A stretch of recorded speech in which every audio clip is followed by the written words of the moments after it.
This is Out Loud and Laughing in partnership with Outright International. What is up, Chosen Fam? Welcome back to the studio. Today, we are sitting down with an absolute visionary whose work proves that a single image can hold a revolution. He is a world-renowned visual artist, filmmaker, and photographer whose lens captures the raw, beautiful, and sometimes heartbreaking realities of queer kinship, identity, and displacement. From the galleries of Brazil to the global stage, his art doesn't just ask us to look, it demands that we feel.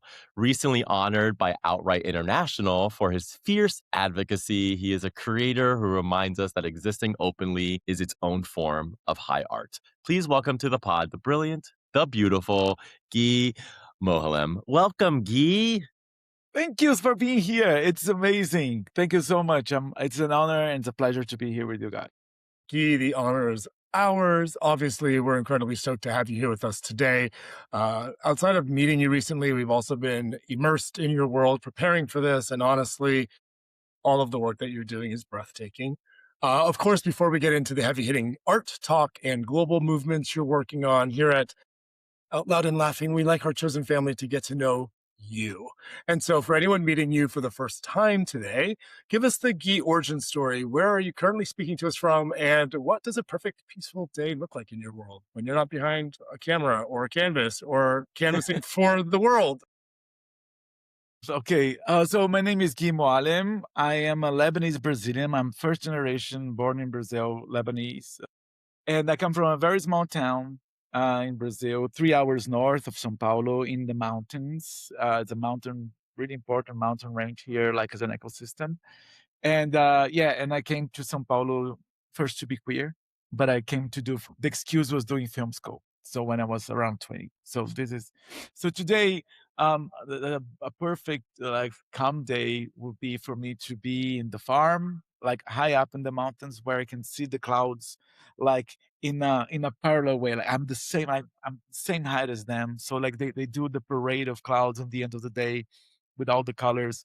For me, like hearing the birds and the change of crowds in the woods, like the day crowd, and then comes the night crowd and all the fireflies. I mean, it sounds so serene. And Gui, before we even hopped on, you were talking about this, and I have to ask so our audience can learn. Your house, your background looks so serene. Tell us about the walls. I think that is such an interesting story. So when I was doing the painting for this house, I thought I should have a protection from this city, because São Paulo is like New York, like 20 million people, hustle, hustle, hustle, hustle all the time. You only see the people you work with, kind of thing. And I'm like, I need some protection. So the kind of protection would be to make the paint out of the soil of the land that I came from. So I brought the soil and I mixed it with glue and water, and the paint, the colors on the wall are actually soil that grows coffee in the south of Minas Gerais, which is my state. So every morning when you wake up, do you just lick your walls for your coffee No, fix, or it's the soil. I would only do that. It had some worms in it, but I don't think I do some parasites right now. all right, fine. Only when parasites coming, right? Details. Details. Gui, your work has taken you all over the globe, right? And you've captured so many subcultures and pockets of our community. So thank you for that. When you look back at the younger version of yourself, though, because I want to kind of rewind a little bit before the exhibitions and kind of the international acclaim, did you always see the world through a creative lens, or was there like a specific moment when you realized art was going to be your weapon and your sanctuary? I love this question. Like, I love this question. So I was driven to art. I only started doing art when I finally came out to my father, which was like when I was like, no, 27, 28, the beginning of Saturn return kind of thing. So it took me a long time because I came from I'm a third culture kid. Like I come from the negotiation of the culture that I had in my house to the culture that I had in my country. So I'm much more similar to other Lebanese queer people than Brazilian queer people. So I had more restraints than my counterparts here had, and I felt very isolated. So I only started doing, like, allowing myself to do art and search for that career after that was taken care of. But when you say So, and our art has always, like since then, always been this kind of necessity. So it's not something that I do because I like doing it. It's not something, oh, I want to have fun. I like cooking. When I want to have fun, I cook. But photography or art is something that I need to do sometimes. It just calls me to do so, right?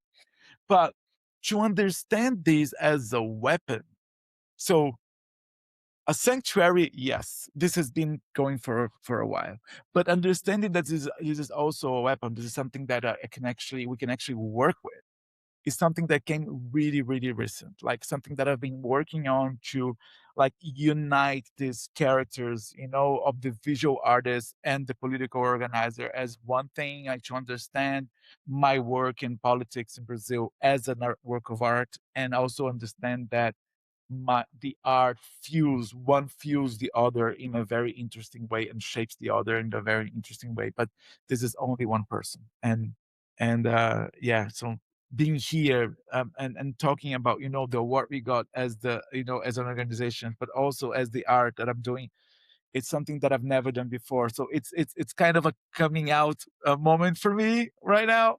So I'm really excited about this. Like, it's a very exciting coming out moment. Yes. What kind of themes, when you talk about being part of like this third culture, right?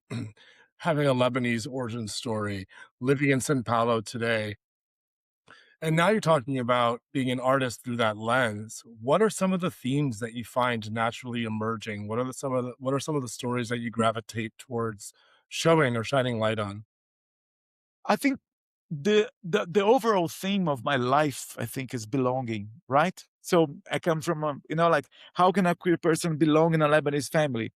How can a Lebanese family belong in a country that doesn't speak even their language, or is a different country? How does a queer person belongs in the world, belongs in like, what is like belonging? Something that everybody needs, and it's something that is denied to our communities from a very early stage. Like, many of us don't find belonging in our house, in our household, in our schools, in our worship places like our churches and stuff.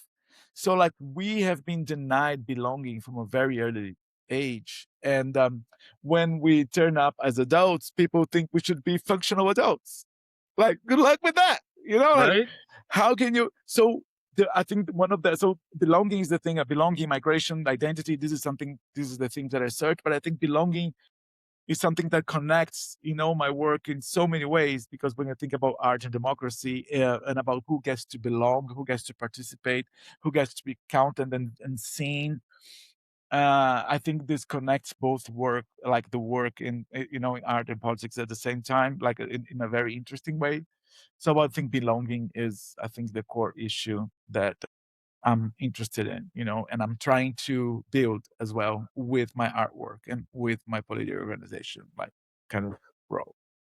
I mean, when you talk a little bit about belonging, but you also mentioned that art wasn't something you like to do, it's something you need to do. It feels like there's an element of therapy for yourself in this, right? Like, it's also like figuring out a way to take care of yourself, and art really fulfills some areas where maybe you weren't able to explore, to your point, with struggling growing up. But like, what does that do for you from a therapy standpoint? Yeah, this is interesting because, like, I there's a thing about calling it therapy, because therapy is the intention is to heal, right? So when you talk about therapy, you're talking about, like, have an issue, have an intention. Whereas art, it is really part of processing emotions. Like, sometimes when I take pictures, I like to spend months without looking at them. I let it pickle for a while, like ferment.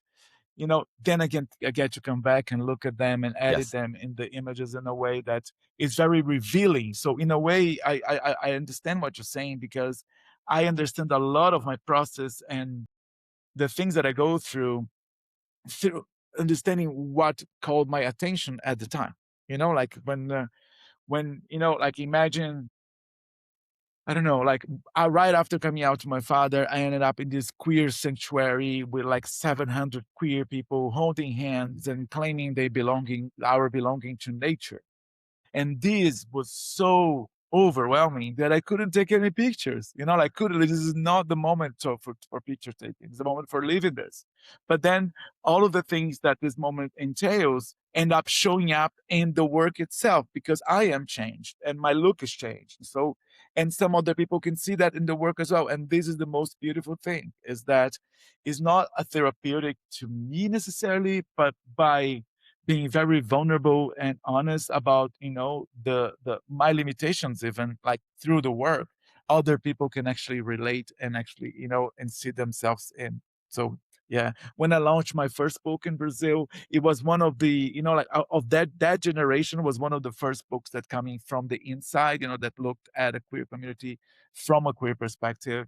And I've been very much throughout these years, more than 14 years, really amazed by how the queer perspective is interesting, revolutionary, and much needed in this world right now. You know. Wow. Well, obviously, thank you for sharing all that. And, you mentioned the queer perspective. And while a lot of that comes out in your work, in an artistic sense, you're also doing a lot of this seeking in an activist sense. Brian and I were incredibly fortunate enough, as we mentioned at the opening, to have crossed paths with you at this year's Outright International Celebration of Courage. To our audience and our chosen family who's not familiar, go check out the work that Outright is doing. It's incredible. Secondly, huge kudos and congratulations to you and your team, Gui, on that win. We have to know though, because sitting in this audience and watching you accept this beautiful award, standing on that stage and looking at this room full of global activists and other people who are making changes and waves in the world, what did that recognition mean to you personally and as an artist who chronicles our history? That moment was one of the most surreal moments in life. Like, was the first time when we actually felt seen. It's not only about recognition, it's about being seen. And we're so much overlooked by funders, by activists, by the left. Many of the times they think identity politics is something is derailing people from the left, which is actually what's driving people to the ballot box. So for me, it was very, I felt so much love in that room. Like, it's not only that we met Cyndi Lauper, is that Cyndi Lauper said we were badass on stage, Yes. and then that went Mhm. to print. It's not only that we met Cyndi Lauper, like she was clapping when we was talking, and she was not doing this, she was doing this. She was like raising her hands. It was like really so amazing to understand and see that what we've been building as a movement here, but also as a posture, actually, right? It's like we are non-apologetic queer and we are citizens and we demand to be treated equally as any other citizens because we do pay our taxes. We do everything that everybody does. So we deserve to be running for office without being targeted by violence. The great Violence thing is not something that we should be taking care of, like each one of the leaders. Is a problem for democracy. If democracy can hold space for anyone to participate, this is not a democracy. And why are we sustaining this democracy with our collective money if we're not being Mhm. like taken care of? So this is something that really drives me crazy. How people think they can dehumanize us and treat us as non-citizens. This is not cool and this is not acceptable. We will not tolerate this. So over the past years, we've been building this movement in Brazil, and it's really great to be at this moment being recognized by Outright, because Outright is the biggest organization in the world for queer people. They have programs like in more than 100 different countries, and these organization for 35 years they've been run by lesbians. So this is why it's so amazing and it's so centered with care. Yes. It was Julie Dorff, Jessica Stan, and now Maria Sojan. So like these are amazing women that I can actually look at them and say, wow, wow, Guy, thank you. Guy, you dove right in, and I'm so glad you did because the passion like is unmatched. But can you just take a quick step back and tell us about the Vote LGBTQ project that you guys worked on and were Yeah. noted for? Of course, of course. So Vote LGBT started like 12 years ago as a campaign. So we thought that just by point, so but when we started, we had only 3 out candidates because being out would be like political suicide, right? So we knew about others, but they were not out. So we were trying to make people that were like friendly to queer people, right? So had like us in their name. And we elected the worst Congress in history since the dictatorship. And we've been doing this since then. But by the time we felt like we failed and we depressed and everything. So, but when things turned really bad in Brazil, people called us back and told us like, this is a long time project. And it is, right? So in 10 years, so in 2024 was the first time where our we have a central electoral body in Brazil that governs all elections in the whole Brazil. And we got them to include in the form for candidates sexual orientation and gender identity, and the willing to disclose it or not, right? That was 2024. We went from 3 out candidates in 2014 to over 3,000 out candidates in 2024. Right? Being queer, like we do things about representation, about participation. We do secure, like we do protection for the people who are elected, like with AI systems, with psychological support, free and confidential. We do matching platforms for people to find their own candidates, which are non-partisan. Like we help people to go to the ballots, and we also produce intelligence, like with research and a lot of research and podcasts, books. We have a book launched this year in 3 different languages. Like we are doing many different things to build the infrastructure that democracy couldn't do for queer people. So we are building the queer infrastructure around. And what's happening in Brazil right now is really beautiful because not only we have a huge range in candidates, but we've been doubling the amount of queer people elected every election cycle. Wow. And this is I know it's really hard for podcasts to. Can I share some numbers because this is a really crunchy, interesting numbers? Of course. Yes, on the past 2 elections, which is like your midterms and our presidential election, right? And our past 2 elections, we gathered more than 5.5 million votes towards queer candidates. 78% of those votes went to women. So almost 8 in every 10 went to women. 67% of those votes, so almost 7 in 10, went to a Black candidate. And 1 in every 3 votes went to a trans candidate. So it's we have built an intersectional electorate that are voting for queer people. So what happened is we have the biggest leader on the left in Brazil is a Black trans woman. Thank you. You are very welcome. Thank you. The thing is, I was going to say. you are welcome. Like democracy is very welcome. Like lucky, nobody's, and I hate the word inclusion. I really do. Like nobody is voting on this woman to give this poor Black trans woman a chance. They are voting on her because she's the one changing politics. She's the one bringing innovation to politics. So like, I hate when people call inclusion because we don't want to be included. Like we have been creating technologies since the beginning. Like the inventor of the computer, the inventor of AI is a queer person and was punished for that. So like we have been building this world, and lucky of the straight people that we're still willing to be joining them, like and do the work, because like they think they can like cast us aside, and I'm like, I'm sorry. Choose to include us or not. Yeah. Yeah, you can't do this without us. Seriously, you can't.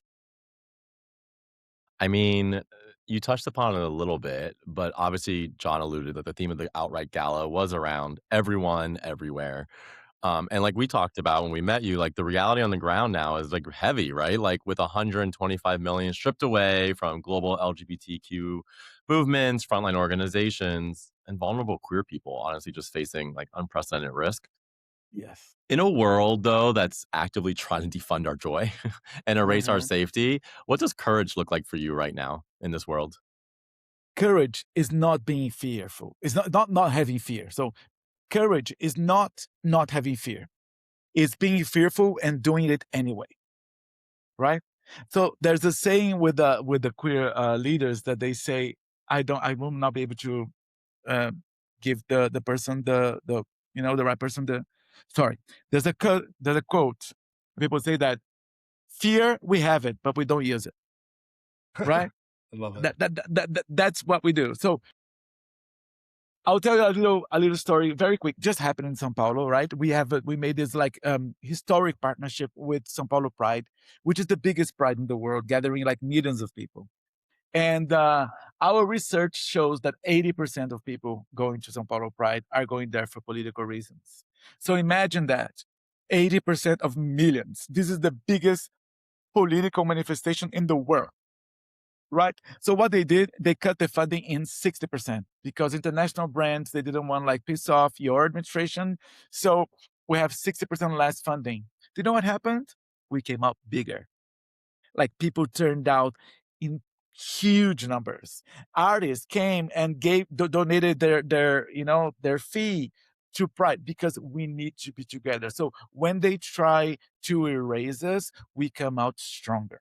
You know, there's this one another thing data about Brazil that is very interesting that I think you should know. One of our board members, she is an academic, and she conducts this research called Smiles, where they measure social acceptance in six different countries in the global south. And in the other five different global south countries, they measure it by asking people if they would like not to be queer if they had a chance to, right? So I call them regretful queers. That's my calling, not of the research. In other countries, the range would this number range from 40 to 60% of people who they interviewed would like not to be queer if they had a chance. The number in Brazil is 6% only. Wow. This Wow. means that 94% of Brazilian queers are proud to be who they are and would have not chosen to be otherwise if they could have chance. The data This says it changes all. everything. Yeah. And this Mhm. reflects on the polls as well, right? So we know that collective self-esteem is something we should invest on. It's something that translates in votes. And we've been Beautiful. doing this for 12 years alongside the Black women's movements, the Black movement, alongside other movements because we are intersectional movement. Queer people, we are everywhere. Like there's no single family without one of us. There's no single institution with some of us doing most of its innovation, you know? So if we manage to organize ourselves among the many places that we are and create this network, like do this thing not as a queer movement, but as a movement of queer people everywhere, we can actually change this world and make and bring many of the solutions that is necessary right now. That's what I believe. I really believe in our communities. I really believe in us. Gee, that's so beautiful. It's really funny because here at Out Loud and Laughing, Brian and I are known for like great intros, and people are like, "Oh my god, if you read that again, like you could intro me." And you would be my intro person. Like, I want you to like intro me before you come into the room. Your passion, your knowledge. I really identify it so strongly with all of the ways you step forward, and with your art, your activism. You started to mention about Sao Paulo Pride. Much of your art, from environmental installations to photography, film works, it all touches on themes of what you were talking about earlier, right? Sanctuary, belonging, and the families that we choose. Um, Tell us a little bit about the project that you're working on now and how it's impacting your pride this year. This is like I've been like because of the professional activism that I'm doing, the political organizing, I've been not being able to like be in a gallery for years. So like I haven't been, but I've been working on I've been doing work regardless because like it's not a job, it's something that I need to do. And I came back to this sanctuary that I told about in the beginning of the conversation where I was holding hands with 700 people. On that project, I released a book in 2012 and called Welcome Home. So about 11 years later, I returned to the mountain, to the sanctuary again. And I found a very different place because it was changed by the pandemic. It was changed by the Black Lives Matter. It was changed by everything that was going on. But also I was changed. After 11 years, I had been married for some time. I had been doing this political organizing. I've been like learning a lot about our movement. And we were all changed. So I didn't go back to the place. I went again and started a new community over like I started like understanding this community that I was part of, that I am part of, but actually like having a different way of photographing more from the inside. The belonging part was not a wish, was something that I was actually feeling from the community. And this pride, I was able to bring some of these images to this public space in São Paulo, which is called Lago do Arushi. And it's a space where, like dictatorship would send like police to hunt trans women and kill them. It's a place where we decided to stay. It's a place where all people from the outskirts come to join, the queer people. So this is our queer sanctuary. So I brought a conversation from a rural queer sanctuary in the States to a urban queer sanctuary in São Paulo, which is couldn't be more urban. And right now people are there, like, like they're using like, so there's like big, it's all in fabric, really big and high up. And the kids sometimes use it as a net to play ball, or Right. people sit down the lamppost, or it's like very interactive with the city. And I was afraid people wouldn't like it or would like destroy it or steal it. The people over there is like adore, like people are really taking care of the work, and it's being like really emotional for me to be able to do our biggest work now with the you know the partnership with Pride. We had our character as the center of the Pride poster. It's like a ballot box mascot. It's 18 feet tall in the main street of Brazil. So all of the funders were there, my friends were there, the actors were there. But actually, it was really important for me to also be an artist in that moment as well, right? And many of the ideas of the unapologeticness, that I try to bring, the idea of creating like a safe space within organizations for our people to thrive, also comes from the experiences that I have in this sanctuary. So bringing them to, the public space in São Paulo is something that really makes a lot of sense, and is also my offering to the community, right? So it's a 24-hour exhibition. And there's a pamphlet that people can get like this with one of the images from the exhibition. Oh, this one's stolen, this one. And with the text. And you can only get it in the local commerce around the square. And you get it for free. But I tell people, please buy something there, like strengthen the commerce of queer people around the square, because so it's been amazing to do. It's been crazy, but also amazing to do this at the same time and do Mhm. this, Congratulations. connect these both worlds, political organizing, art, because I think Listen, they are John one and I and the same. always say it, queer people know how to wear many hats and do it successfully. So keep doing what you're doing. You're amazing at both, and we love it. But Guy, we could sit here all day and talk about all of this Yes, I stuff and your know. beautiful I soul. know. But you listen to our podcast, so you know that Out Loud and Laughing, we have our sacred tradition before we let our guests go, and we have I'm to so nervous play about this. this. It's okay. We're playing this or that, but we're calling this one the Fine Art Edition because you, my sir, are fine art. It's time for another round of this or that, the unhinged get to know you game. Okay, no overthinking, no artistic nuance, just the very first thing that hits your spirit. Okay. Are you ready? Okay. Yes, I am. Okay, I I'm go listening. first. I go Yes, first. yes, yes. Yes, Okay, yes. Go. capturing the perfect shot or experiencing the moment raw? Experience the moment raw. Mm, okay. Scruff or no scruff? Scruff. Scruff. Yes, baby. Yeah. Make it Yes, manly. baby. Yes. No, no, no. Yes, girl. Yes. You need the hair. Okay, do you prefer like silk sheets or sleeping under the stars? Oh, baby. That is so hard. I prefer silk sheets, but I love staying long with watching the stars. Mm, Yeah. Yeah, And and I do you this probably very get well. really good star. You probably get amazing stars from where you're at. Yes, like not in São Paulo, but in the mountain, it's like the Yeah. best sky in Brazil. It's amazing. I'm over here thinking if you call watching the clouds a parade of clouds, I can only imagine what you called the stars because that was such a great metaphor, a parade of clouds. I loved that earlier. So great. I said the sky. Sometimes I say the sky has chicken pox Box. So because true. they're like stars everywhere. Like Yeah. we can't even. It's contagious. It's beautiful. Yeah, Love it, the contagion of it. yeah. Do you prefer a crowded gallery opening or a private viewing with a lover? I like the Do you like crowded that we threw the lover in plateau. there, like, as a little, just really I love the lover, but private view, and I like the crowded gallery opening. Yeah, I Yeah. like. It's like a birthday, Everybody, people hug you and say congratulations, which in Portuguese is the same word that we use for happy birthday, Is right? We it? use the same word. Yeah, parabéns is something that we say for birthday and also for congratulations. So we use the same word. So it feels like a birthday. Like you see people you don't often see, and these people come to you with a lot of love and say you congratulations. So it's a birthday. Look at The us, more you John. We're know. learning today. The more you Yeah. know. The more you Yeah. know. Okay, Yeah, isn't it? Gee, It's same in Spanish. It's feliz Felicidad cumple cumpleaños, feliz cumpleaños. But we or have also, like, congratulaciones.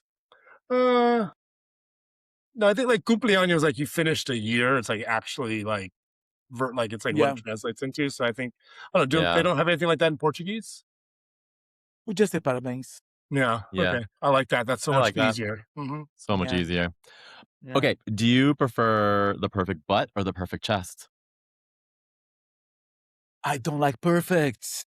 I like scruff. You're like, I scruff. like body fat. I like, people when they're natural.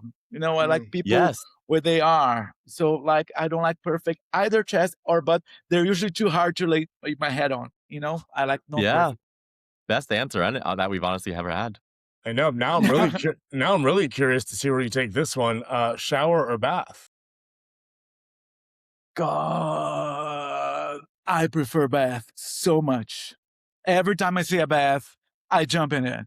You know, Me it's too. I get such a bummer that excited, hotels don't have baths anymore. especially in New York City. You're not gonna get a bathtub. Yeah, I'm like people are inviting me there, but they never have baths. I'm like, what? My Not chance to fun. relax. Float. Okay, you've heard this question before, and you can take it how you want it, but we like to play baseball and out loud and laughing. So if we're playing baseball, are we pitching in the game or are we catching in the game? I He likes it natural, Brian. like everything, everything. As long as I'm dealing with the whole person. I don't like to deal, with the bad Yes. or with the, I like to deal, I'm talking with, I'm here in the presence of another human being, which is Yes. beautiful and queer like me. Let's honor this sacred moment. Like this is my idea of the Play best the whole encounter. game. And I like to do this with like random people that I meet. Like don't, yeah. I think bat and catch, yeah, pitch and catch, both, yeah. We Beautiful. we totally picked up on that when we met you in person. It was a 2-minute meeting that felt like quite a little bit longer. So you're putting in the work in, and you're putting your money where your mouth is there. Um, Thank you so but much. yeah, of course. Would you prefer to be in the studio during morning light or do late night inspiration in the dark? I like morning light for photographing, but late night for diving into work and nobody talk to me about it and like let me finish this. I love working over, Me too. especially photography. It's like Yeah, that I makes could go sense. for hours, hours. Yeah, Okay, this one's hard. This is our last one. yeah. Do you want to be remembered for the art you left behind or remembered for the heart you gave the world? Or the heart I gave the world. Definitely the heart. Definitely the heart. Yes, yes. This is what. Yeah, this is what stays. Yeah, This is you're what doing both to stays. me. Like without love, there's no revolution. There is no And art without heart. the revolution will will be queer or it will not be. We are the only one. The queer-led revolution is the only possible change we have because these are the people who bring innovation. These are the people who had to innovate all of our lives because the world were not meant for us. And so, if we need innovation, we need queer people. So, yeah. Gee, you're an absolute gem. Thank you for being so incredibly generous with your story and your vulnerability and your time today. Thank you for doing the work that helps keep our history alive. Thank you so much for opening the space for this. I'm really, really excited to see this out. Please follow Vote LGBT in Instagram. It's all in Portuguese. I'm so sorry, but No, that's my great. yeah, but there's translation and AI. But we've been Exactly. doing like our website is actually translatable automatically, and that's amazing. Like vote.org.br. This is like beautiful website, all in English And for you. Guy, where can also people follow the amazing art that you're doing? Oh, yes, it's Gui Mohallem, Yes. Mohallem.com is my website, and Gui.Mohallem is my handle at Instagram, but I'm very scarce at both. Thank you for listening, chosen family. Gee, thank you. And of course, to everyone, remember to live your life out loud, keep laughing, and go create something beautiful this week. We love you. We mean it. Bye-bye. We love you. This was Out Loud and Laughing. We're available everywhere you get your podcasts. Spotify, Apple, YouTube, iHeart, or wherever. And now stick around to watch the highlight reel from Outright International's 2026 Celebration of Courage Awards Gala.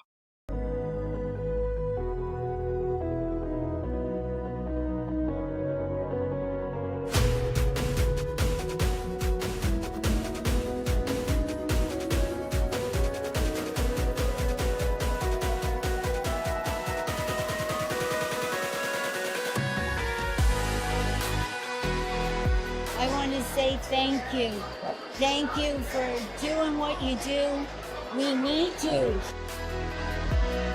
It is a precarious time right now for LGBTQIA plus people all over the globe, but we can get through this with each other. And just thank you outright for just being there.